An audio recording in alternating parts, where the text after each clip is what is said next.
Believe it or not, you may not be aware, May is actually Stroke Awareness Month. And while strokes are a leading cause of death in our country, most strokes are preventable. So joining me right now to talk about the important health issue is Chief Corey Bissett of the Emergency Medical Services of Palm Beach Gardens Fire Rescue and Dr. Aaron Talcott. Am I pronouncing that right? That's correct. Okay, Talcott. You're a neurologist? Yes. So you know an awful lot about strokes, I'm sure. Tell our viewers exactly what a stroke is and what some of the signs and symptoms are.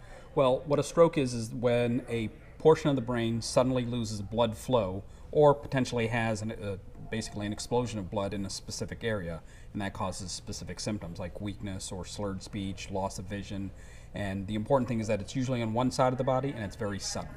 Who seems to be most impacted? I mean, can young people experience a stroke like an older person? The short answer is anybody can have a stroke.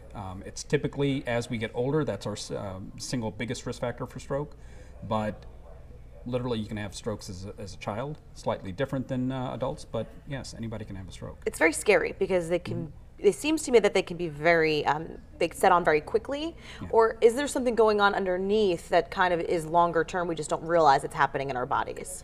Well, when you have the symptoms, they come on suddenly and without warning, but what leads up to it is usually a lot of blood vessel damage, usually because of high blood pressure, diabetes, heart disease, those types of things that eventually damage the blood vessels.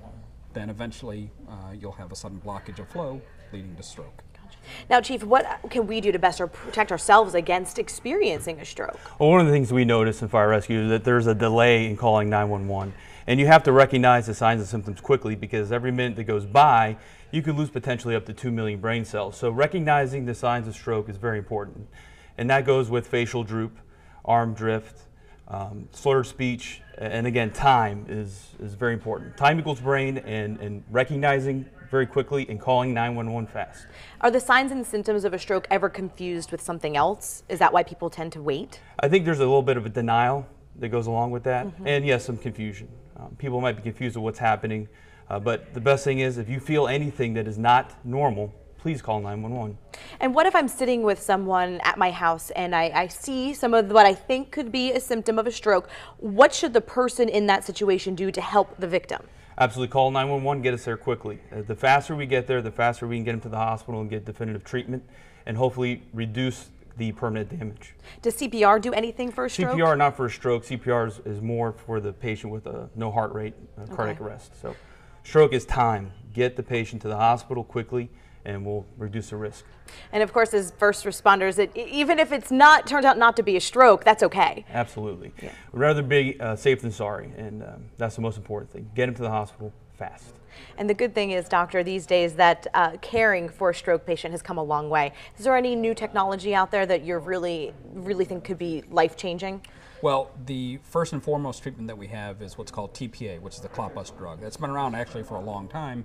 We're just not getting enough people to come to us quick enough. We can only give it within the first 3 hours. But short of that, you know, other than what Corey had said, getting to the hospital as quick as we can. In addition to TPA, we actually have catheters that can actually be threaded up into the arteries of the brain and actually can pull the clot out. That's not for everybody, but that's why we need to get people to the hospital quick enough so we can evaluate who gets what. All right, thank you, gentlemen, so much for being here and raising awareness about strokes. One more thing, May 18th, we're having a lecture at City Hall Chambers for stroke. It starts at 6 p.m. If you'd like to come out, you hear myself and Dr. Talcott and Dr. Malik. It'd be a great time. Perfect. May 18th, 6 p.m. at Palm Beach Gardens City Hall. Thank you so much. We appreciate it. Aaron, we'll send it over to you.